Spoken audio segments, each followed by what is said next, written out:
The first artist that will be presenting today is Joanna Poag. Joanna received her MFA from the School for American Crafts at RIT and her BS from Roberts Wesleyan College.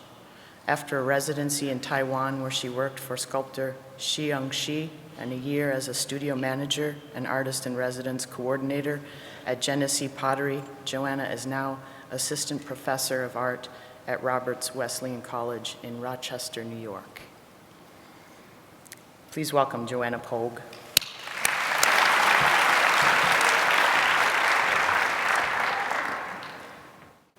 My earliest memories include museums.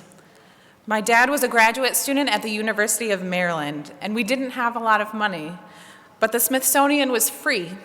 And so my parents would stroll us down to the metro station, and we would spend the day in DC wandering around the natural history museums and the art museums. I remember watching an artist meticulously and expertly copying a Mary Cassatt. She stared at the Cassatt, then stared at her own painting, and then studied a photograph of the work, and then back at her palette, and stared at the Cassatt, and finally, with much deliberation and hesitation, she took the smallest stroke of paint. And then she started that process all over again.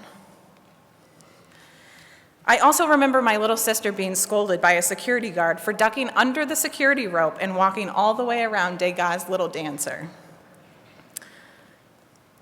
But perhaps one of my most profound memories is outside of the museum. In one of the notches of the museum's office building, there is hidden a Sonambient sculpture by Harry Bertoia, a sculpture that's largely unnoticed by tourists. But my parents not only knew about the sculpture, but they also knew that it was interactive. And it felt subversive, but we would walk back into that notch, and my dad would grab one of the long steel rods and bend it back towards the ground and let it snap back so it smashed deafeningly into itself. And the bouquet of rods would bang and clang and chime, and the office workers and the curators would rush to the window, not to scold, but to see who it was that had discovered one of the museum's secrets. That sculpture was so simple, and yet it held such a power for me. I would beg my dad to ring it over and over again. And I wonder if my love of large-scale sculpture is because of the elevated place that experience has in my childhood. In any case, I suppose my mentors include Harry Bertoia and Mary Cassatt and the Smithsonian and my parents. Of course, I didn't just go to museums. I also made art as a child. All children do, I think, because art is an inherent expression of play. My siblings and I would swim all summer long in our friend's pond. We would wander around the edges of the pond and dig up little sections of naturally occurring clay and make little towers with them, and then we would mush them back down into the earth. And then we would rub our bodies and our faces in this mud and sing ridiculous camp songs and rush back into the water to rinse off. In some ways, maybe my love for clay was increased by those early experiences in the material. The little formal instruction I had in art before college was also grounded in play. Whether it was learning to draw in school or making, glazing, and firing a little pinch pot in a family friend who had a studio in his basement, I felt like I was playing, and I still do. So I suppose my mentors include my childhood friends and those early teachers who also made art making fun. But certainly what we do is more than a game, more than just messing around. And I suppose that's why I like the word exploration. It denotes the hard work and discipline required for true discovery without losing the spirit of adventure, without losing the joy of play. Exploration isn't aimless wandering, it's disciplined wandering. I think the fact that I studied studio art at a liberal arts college really encouraged that sense of disciplined exploration. I have found that if we become too narrow, we're likely to become a slave to bad thinking, to propaganda, or the latest ism. So we were required to study outside the confines of our discipline. I took courses in mathematics, in science, in literature, philosophy, theology, and history, and there I found a fascinating world, and the more that I learn about it, the more I realize just how vast and amazing the universe is. I read a book on chaos theory, and while you might not want to consult me if you need chaos theory explained, I did feel my tendency to find order in the universe significantly challenged. So I studied ceramics and sculpture and painting and illustration, but I also studied the id and the ego and the iceberg theory of literature and human biology. So I suppose my mentors include art professors Drew and Giebel, but also academic giants like Freud and Hemingway.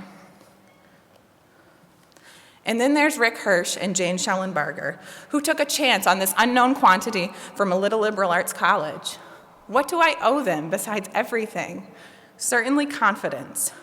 Rick would wander into my studio and challenge the work that I was making. He was a harsh critic and gave his opinion freely, even if it meant that I was going back to the drawing board, which I did a lot. But oftentimes he would come by just to talk.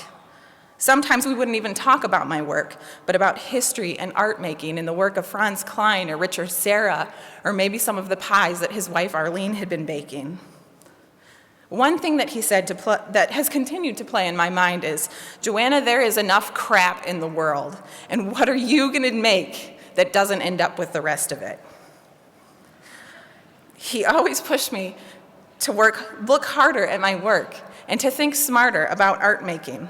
He patiently waited for my work to mature and grow. And Jane always came in as a bright light of possibilities. If I talked about a problem or an issue I was trying to work through, she would list about 30 possibilities for how I could proceed. She often encouraged my art practice with books and podcasts and films that she was educating herself with that she thought would benefit my practice. I always felt that Jane's education was never ending and that she was allowing me to join her in her artistic journey. And while Rick often pushed for the big and the bold, Jane challenged me not to forget the power of subtlety and nuances and beauty as each component was made. She pushed me to widen my horizons and experiment and play. After they would leave my studio, I would feel like I could conquer the world. And the influence of Rick and Jane comes with a community of influence in the form of classmates, of their mentors and mentees, and grand mentors and mentees. After graduation, they sent me to Taiwan to study with Shi to further my linear explorations in motion. And friends like Peter Pincus have consistently reminded me of the generous and good that is happening in our field. I can always count on his fresh perspective to offer me clarity of vision. So my mentors include, of course, Rick and Jane, but also Peter and the RIT family and the NSECA community and the makers that expand into the world. So where have all these influences taken me? I look for order.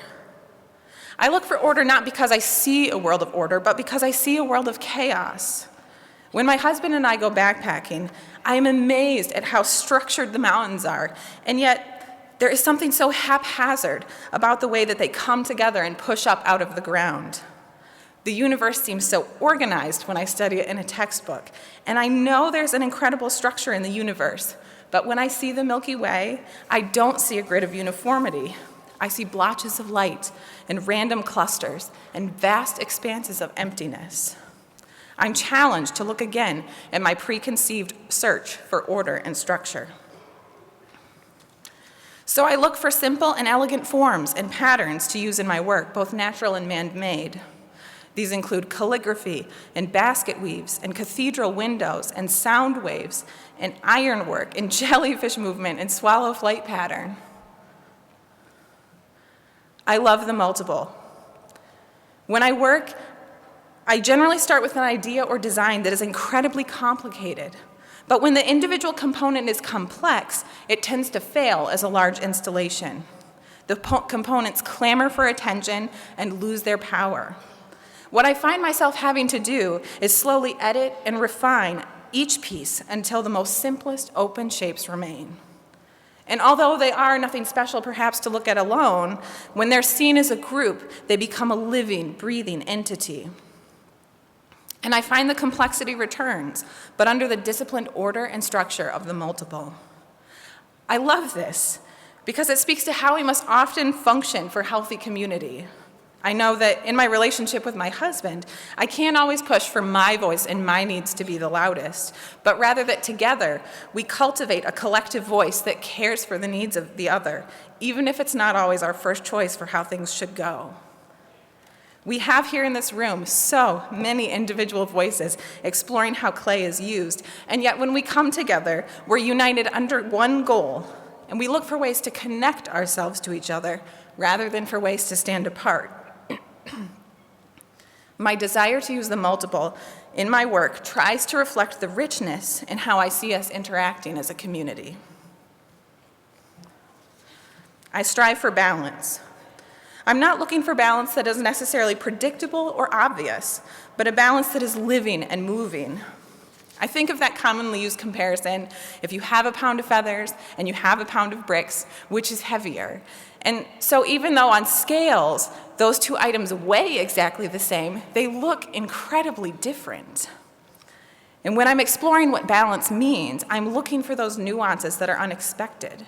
It's the moments that surprise my expectations that I find the most delight in.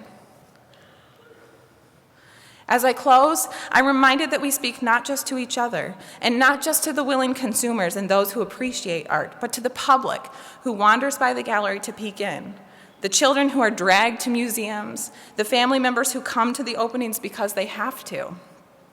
I'm constantly hoping that my work is intellectually accessible. The feedback from people who are not necessarily engaged or even interested in my work is incredibly important. I want them to get a glimpse of the order and structure that I find so captivating. My husband, a high school history teacher, is a delightful critic because he is absolutely supportive of everything I do, but he remains hesitant and skeptical about this world of the fine arts. He sees art in fly fishing and rainbow trout, but he will drop everything to help me pack and install my work. I can also count on him to tell me honestly, even if it takes a little prodding, whether a piece works.